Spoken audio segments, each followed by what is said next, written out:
कहानी की शुरुआत में हम एक रिटायर्ड फौजी जेम्स राइट को देखते हैं, जो इस वक्त जापान के एक मार्शल आर्ट स्कूल में अचानक से घुस गया। उसका मकसद है अपने पुराने दुश्मन को ढूंढना, लेकिन शुरुआत से ही सब कुछ बिगड़ रहा था। जिस आदमी को वो ढूंढ रहा है वो इस वक्त के स्कूल के मास्टर का बाप है। इस मार्शल आर्ट स्कूल का मास्टर एक इज्जतदार आदमी है जो अपने परिवार की शान में कुछ नहीं सुन सकता। अपने बाप की बेइज्जती सुनकर उसने अपने स्टूडेंट्स से कहा कि इस अमेरिकन को तुरंत मार डालो, लेकिन प्लान उल्टा पड़ गया। जेम्स कोई मामूली सा फौजी नहीं है, वो बहुत ही जबरदस्त फाइटर है। उसने बिजली की रफ्तार से सबको एक एक करके ढेर करना शुरू कर दिया। सेंसे समझ गया कि ये कोई आम आदमी तो नहीं है। उसने अपने आदमियों को रोका और पूछा कि तुम यहाँ क्यों आए हो। इसका जवाब मिलने से पहले कहानी पीछे चली गई। साल 1942 में जापानी फौज इस वक्त एक कैंप बना रही थी जिसे मार्च ऑफ डेथ कहा जाता था। पूरे साउथ ईस्ट एशिया पर कब्जा करने का ये एक हिस्सा था। इस वक्त दूसरा विश्व युद्ध चल रहा था और जेम्स इस वक्त अपने मरे हुए दोस्त के पास बैठा था,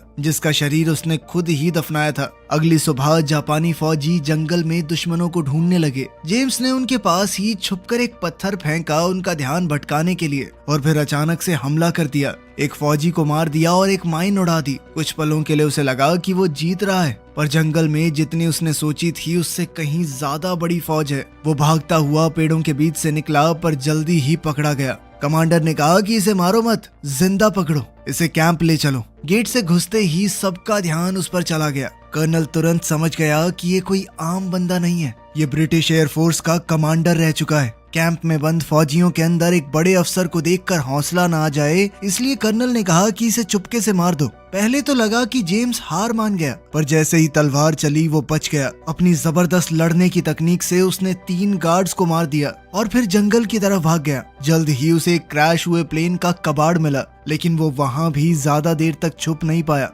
वो वहाँ से भाग ही रहा था कि तभी उसका पैर छुपे हुए जाल में पड़ गया। उसे दोबारा पकड़कर फौजी उसे वापस कैंप में ले आए। कर्नल ने उसका डॉग टैग खींच लिया और उसकी कमर के नीचे एक मेडल मिला, जो कि युद्ध के दौरान जबरदस्त बहादुरी के लिए मिलता है। कर्नल ये देखकर इम्प्रेस हो गया और कहा कि इसे अभी मत मारो, इसे बिल्डिंग के नीचे वाली जगह में ले जाओ और आराम करने दो। पर यह सुकून ज्यादा देर तक नहीं रहा। अगली सुबह वो उसे एक और लड़ाई में भेजने वाले थे जिसमें उसका मरना पक्का है। रात में एक गार्ड ने कहा कि इसे सोते हुए ही मार देते हैं, लेकिन कर्नल ने मना कर दिया। वो चाहता था कि ये पूरा कैंप देखे कि उसका हुक्म ना मानने का अंजाम क्या होता है। जेम्स एक छोटे से सेल के अंदर बंद था, जहां उसे कुछ और बंदी मिले। उनमें ज्यादातर अमेरिकन्स थे। उनमें से एक ने अपना नाम गैब्रियल बताया। उन्होंने पूछा कि ब्रिटिश आर्मी यहाँ आएगी हमें बचाने, लेकिन जेम्स इस पर चुप रहा। उन्होंने सुना था कि पहले यहाँ पर वियतनामी कैदी भी थे, लेकिन आर्मी के वहाँ पहुँचने से पहले सबको मार दिया गया। जेम्स ने याद किया कि जब उनका स्क्वाड वहां पहुंचा तो उनका जहाज दुश्मन की भारी गोलीबारी की वजह से क्रैश हो गया, लेकिन इस सब में वो बच गया। कुछ देर बाद जेम्स ने बताया कि इस एरिया में तैनात सारे पायलट मारे जा चुके हैं, मतलब अब कोई रेस्क्यू नहीं हो सकता। इस जापानी जेल के अंदर रूल बहुत सख्त हैं। फिर भी उसने सोच लिया कि यूं हार तो नहीं मानूंगा। उसने फैसला लिया कि वो दोबारा से यहाँ से भागने की कोशिश करेगा, पर बाकी कैदियों ने कहा कि सोचना भी मत, सब बेकार है। ये कैंप एक आइलैंड पर बना हुआ है, हर तरफ वॉच टावर और पहरा देने वाले लोग हैं। जो भी कभी यहाँ से भागता है वो पकड़ा जाता है। ये कैंप सबसे मजबूत और खतरनाक कैदियों को तोड़ने के लिए बनाया गया है। हम सबसे मजदूरी करवाई जाती है ताकि इस कैंप की दीवारों को और मजबूत बनाया जाए। थोड़ा ऊपर एक और कैंप है जिसका नाम है मार्च ऑफ डेथ। वहाँ से तो आज तक कोई वापस ही नहीं आया। किसी को नहीं पता कि वहाँ क्या होता है। अगली सुबह कंपाउंड में चीखों की आवाज से शुरू हुई। सभी सैनिक लाइन में ट्रेनिंग कर रहे थे। हवा में उनके जूतों की आवाजें और डिसिप्लिन की सख्ती महसूस हो रही थी। वहीं सजा देने का टाइम भी आ गया था। सिपाहियों ने जेम्स के हाथ बांधे और उसे मैदान के बीच में ले गए, लेकिन सबके सामने पहुंचने से पहले कमांडर ने रस्सियां काटने का ऑर्डर दिया और उसे वहां से हटा दिया। दरअसल कमांडर जेम्स को किसी बड़ी चीज के लिए बचा रहा था। असली तमाशा तो अभी बाकी है। 2 कैदियों को सजा मिलने वाली है क्योंकि उन्होंने राशन में से खाना चुराकर अपने बेड के नीचे छुपा दिया था। उनकी सजा मौत तो नहीं थी, लेकिन कैंप के सबसे खतरनाक फाइटर के साथ उन्हें मुकाबला करना होगा। कैंप का सबसे जबरदस्त फाइटर बहुत डरावना लग रहा था। उसका शरीर किसी मशीन जैसा था। उसके मुक्के इतने तेज और ताकतवर लग रहे थे कि सबसे ताकतवर कैदी भी डरकर पीछे हट जाते। यह नजारा सबके दिलों में खौफ भरने के लिए था कि जापानी फौज से चोरी करने का क्या हश्र होता है। मैच के बाद सब लोग अब जेम्स की मौत का इंतजार कर रहे थे। ऐसे खतरनाक खिलाड़ी के सामने जेम्स के बचने का कोई चांस नहीं लग रहा था किसी को। लेकिन कुछ ही सेकंडों में जेम्स ने उस बड़े और खतरनाक फाइटर को सिर्फ 2 हमले करके गिरा दिया। कर्नल कुछ भी नहीं बोला, वो चुपचाप अपने टेंट में चला गया। टेंट में उससे एक सिपाही बात करने लगा कि सर जेम्स को जिंदा नहीं रखना चाहिए, ऐसे आदमी को तो अपनी आखिरी सांस तक टॉर्चर करना चाहिए। लेकिन कर्नल कुछ अलग सोच रहा था। उसकी आंखों में दुश्मन की ताकत के लिए थोड़ी इज्जत तो थी, लेकिन उसने वादा किया कि जेम्स का समय भी जल्द ही आएगा। बाद में जेम्स की मुलाकात कैप्टन कॉलिंस से हुई। कॉलिंस उसका लड़ने का तरीका देखकर हैरान हो गया। जब सब जश्न मनाने के लिए ड्रिंक्स लेने लगे तो दाढ़ी वाला कैदी अपनी बनाई हुई शराब लाया, जो इतनी तेज थी कि गले को आग की तरह जला रही थी। लेकिन मूड हल्का होने से पहले ही जापानी फौजी वहां आ गए। उन्होंने जेम्स को कर्नल के टेंट में बुलाया। टेंट के अंदर एक जवान नर्स सामान रख रही थी। जेम्स और नर्स ने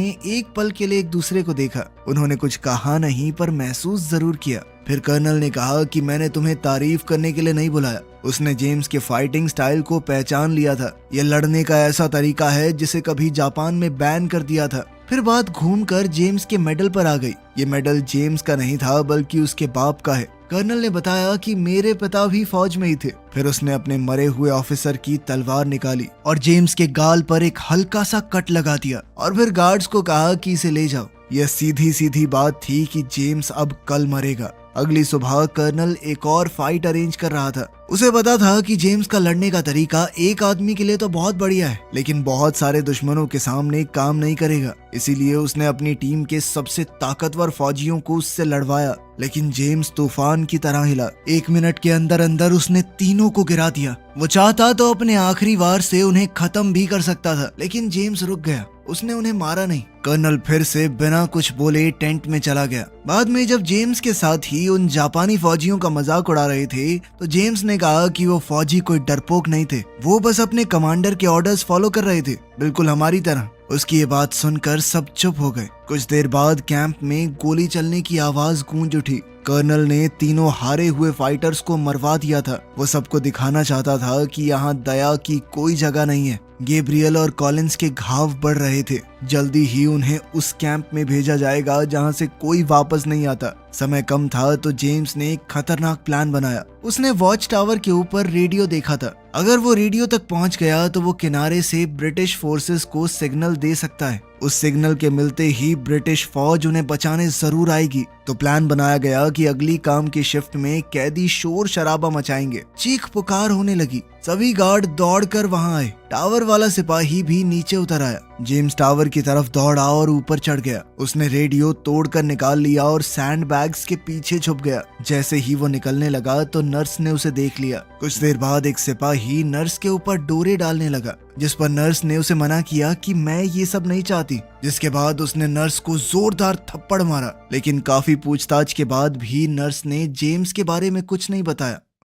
अपने सोने की जगह पर वापस आकर जेम्स ने रेडियो छुपा दिया। सबने फैसला किया कि अभी सिग्नल नहीं भेजना, सिर्फ सुनना है। शायद उन्हें ब्रिटिश या अमेरिकन सिग्नल मिल जाए। लेकिन अगली सुबह खतरा उनके दरवाजे पर पहुंच गया। कर्नल ने एक इमरजेंसी मीटिंग बुलाई। वो पता लगाना चाहता था कि किसने भागने की कोशिश की है। जेम्स ने कैदी को बेहद घबराता हुआ देखा और रात को बड़े प्यार से उससे बात की। उस कैदी ने बताया कि बॉर्डर के बिल्कुल कोने पे एक छोटी सी जगह है, वहाँ पे मैंने एक खुफिया होल बना रखा है। मैं धीरे धीरे उसे बड़ा कर रहा था ताकि निकल जाऊं यहाँ से। अब तो जेम्स ने भागने का फैसला कर लिया। रात को उसने अपना बेड ऐसे बना दिया कि कोई मुंह ढक के सो रहा है और चुपचाप निकल गया वहाँ से। दाढ़ी वाले उस फौजी ने भी उसकी मदद की। कई महीनों बाद उसने कैंप की दहलीज के बाहर कदम रखा। उसी वक्त एक गार्ड इंस्पेक्शन करने आया और देखा कि जेम्स गायब है। लेकिन दाढ़ी वाले आदमी की आंखों में देखकर वो कुछ नहीं बोला और चला गया। जंगल से होते हुए जेम्स किनारे तक पहुंच गया। अब रेडियो के अंदर उसे अचानक से अमेरिकन सेना का खुफिया कोड सुनाई दिया।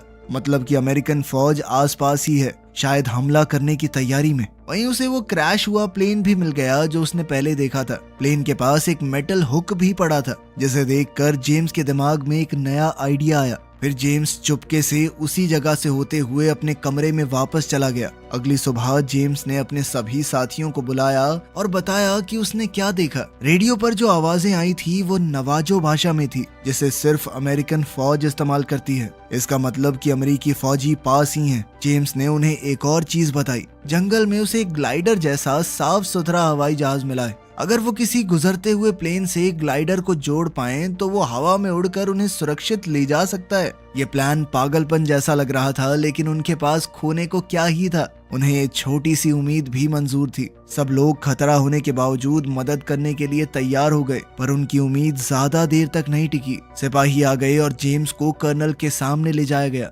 कर्नल ने खुद भी नवाजो लैंग्वेज को सुन लिया था और वो चाहता था कि जेम्स उनके लिए इसे ट्रांसलेट करे, पर जेम्स ने बताया कि ये अमेरिकन फौज इस्तेमाल करती है, मैं ब्रिटेन से हूँ और अगर पता होता भी तो मैं अपने साथियों को धोखा नहीं देता। इस बात से कर्नल गुस्सा हो गया। उसने सिपाहियों से कहा कि जेम्स को बांध कर पीटते रहो जब तक वो घुटनों पर न गिर जाए। हर एक डंडा जोर से लगना चाहिए।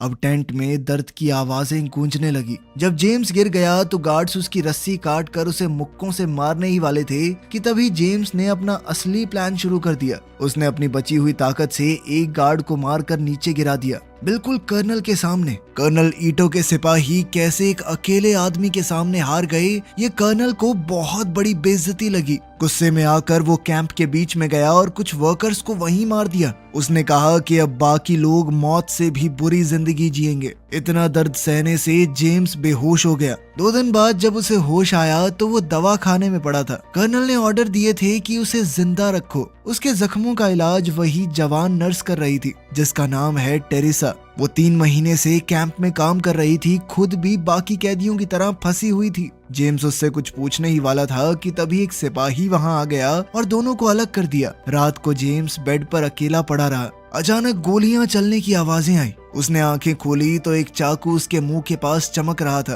कर्नल ईटो एक और आदमी को सबके सामने मार रहा था, सबको और डराने के लिए। ये एक बेहद दर्दनाक मंजर था, पर इस दौरान जेम्स को समझ आ गया कि कर्नल का असली इरादा क्या है। ईटो जेम्स को चुपके से मारना नहीं चाहता। हर एक मुकाबला, हर एक लड़ाई एक मौका है ताकि वो जेम्स को एक बराबरी की लड़ाई में मारे, बिल्कुल उसी तरह जैसे उसके टीचर ने उसे सिखाया था। जेम्स थोड़ा थका हुआ था, पर उसके हौसले बुलंद थे। उसने कहा कि अगर ये तुम्हारे बेस्ट फाइटर थे तो मैं पक्का घर वापस जिंदा ही जाऊंगा। कर्नल के चेहरे पर शिकन तक नहीं आई। उसने वार्निंग दी कि अगर जापान हारा तो कैंप का एक भी आदमी जिंदा नहीं बचेगा। इसके बाद जेम्स अपने साथियों के पास लौट आया। उसके दोस्तों ने बताया कि सुबह अमेरिकन प्लेन्स आए थे। उन्होंने हजारों पर्चे गिराए हैं। इन पर्चों के अंदर जापानी फौजियों को वार्निंग थी कि अमेरिकन आर्मी उनकी हर चाल को देख रही है और कैदियों के साथ जो बुरा बर्ताव हो रहा है वो भी देखा जा रहा है। जैसे ही लड़ाई खत्म होगी तो इंसाफ किया जाएगा।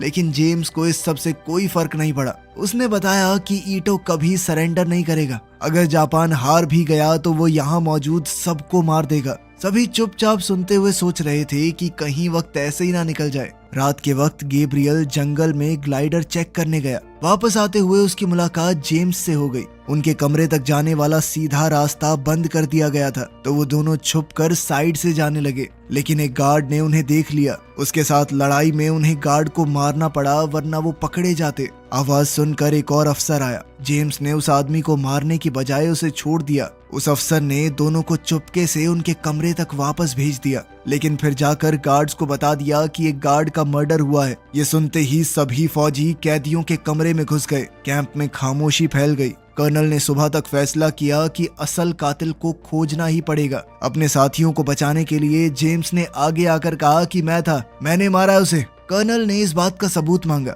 उसने जेम्स से कहा कि तुम अपनी तकनीक को एक कैदी के ऊपर इस्तेमाल करो। लेकिन जब उस कैदी ने कहा कि मैं ये नौटंकी नहीं करने वाला, तो गार्ड्स ने सीधा उसके सर में गोली मार दी। फिर कैप्टन कॉलिंस को गार्ड के साथ मुकाबला करने के लिए भेजा गया। उसने भी सबको हरा दिया। सभी कैदियों को जानवरों की तरह उनके कमरे की तरफ धकेल दिया गया। जेम्स फिर से कर्नल के सामने खड़ा था। जेम्स ने उसे डरपोक बुलाया और कहा कि मुझसे मुकाबला कर अगर हिम्मत है तो। कर्नल ने अपने सर से मारकर जेम्स को चोट पहुंचाई और उसे बाहर फेंकवा दिया। उसी रात जेम्स और गैब्रियल सच में भाग गए। जंगल से होते हुए वो किनारे की तरफ निकल पड़े ताकि अमेरिकी फौज से कांटेक्ट कर सकें। वो मिलकर अलग अलग भाषाओं का इस्तेमाल करके बात कर रहे थे ताकि जापानी फौजियों को समझ में न आए। उनका प्लान बहुत सीधा था, एक सिग्नल भेजने के लिए रॉकेट चुराओ, उसे हवा में फायर करो ताकि प्लेन को उनकी लोकेशन का पता चल जाए। प्लेन से ग्लाइडर को जोड़ दिया जाए और ग्लाइडर के जरिए वो लोग आइलैंड से उड़ जाएं। यही था इकलौता तरीका वहां से बचकर निकलने का।